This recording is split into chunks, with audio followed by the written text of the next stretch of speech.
Hey CJ, are you addicted to pickleball? Ooh, good question. Probably.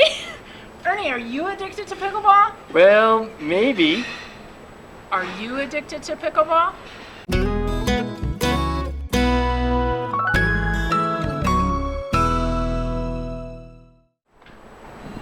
Hey everybody, it's Ernie Medina Jr. and I'm here with CJ Johnson. Now, some of you may know Ernie from the Pickleball forum on Facebook, where he is a top contributor.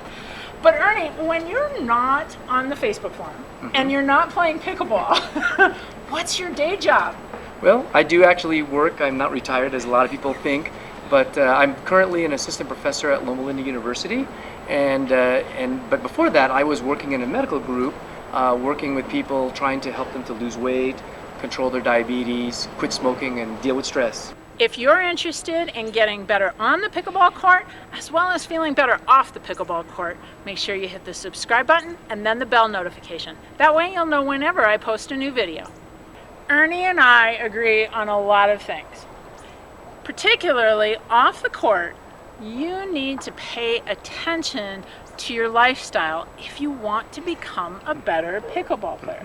Now, Ernie, we started this video joking, right? We're joking about pickleball addiction, but there really is a reason that we picked this subject. So tell us a little bit more about it, Ernie. Right. Well, when I started playing pickleball about 3 years ago, I kept hearing the word addiction. I'm addicted to pickleball. I'm addicted to pickleball. But when you take something that is good and you do too much of it, it can actually be harmful to yourself. So we want to take a look at that and see, are we too addicted to pickleball that it could be actually harmful to our health?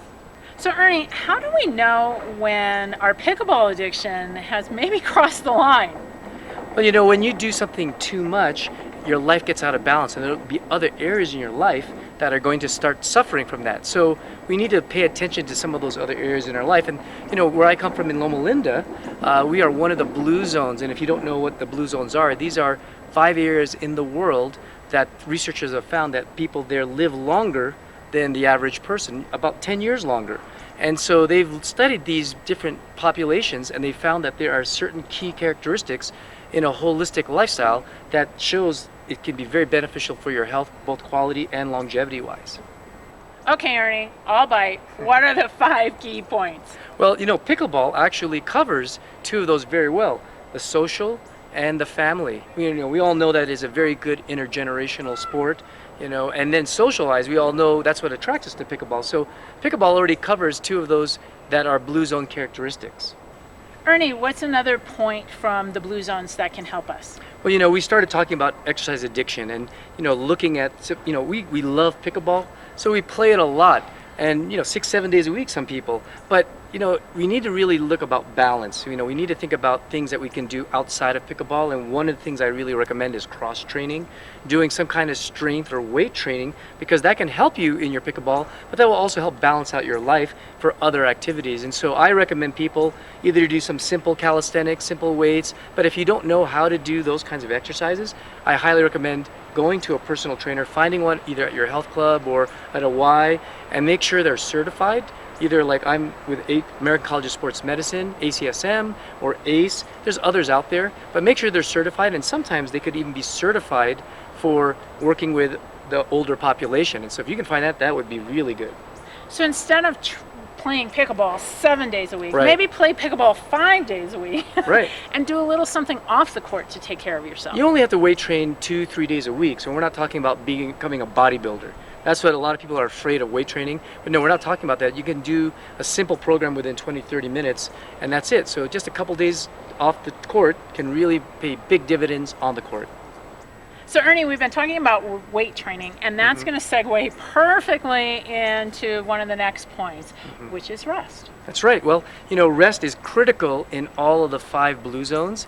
And so we're talking about not just rest in between weight training, but also even rest from the pickleball court. I know that might sound sacrilegious, but we need to break from the pickleball court, because that's going to help overall balance. And if you're getting addictive, then you might be playing too much pickleball. So rest from pickleball, rest from everyday life, and also even sleep rest. If sleep is important, and so getting your 7 hours is also important for both your pickleball play on the court and your life off the court.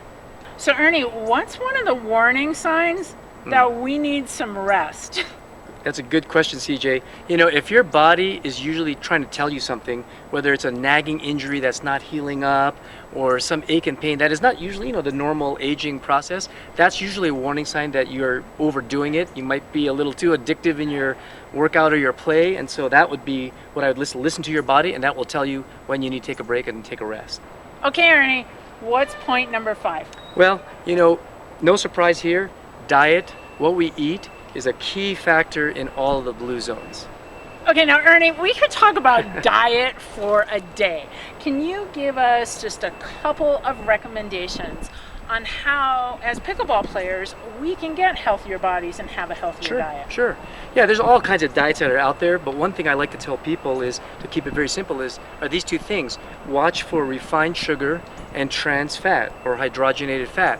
And so the easy way to do that is look at a label, and if you look at the first 5 ingredients, if you see the word sugar or something that ends in OSE, or you see trans fat or hydrogenated fat in the first 5 ingredients, probably shouldn't be eating that on a regular basis. I would try to limit those or cut those out of my diet on a regular basis. Oh, CJ, there's one more thing I've got to tell you about diet. Okay. And that is drinking plenty of water. When you're playing on the pickleball court, you're sweating, and so you need to be drinking plenty of water. We recommend 8 to 10 glasses, but if you sweat a lot, then you probably need to be drinking more than that. If you got value from this video, do not share it with your pickleball playing friends. Take the information that Ernie gave you and change something inside of your life. And like you always say, CJ, together we can train smart, live bold, and age well.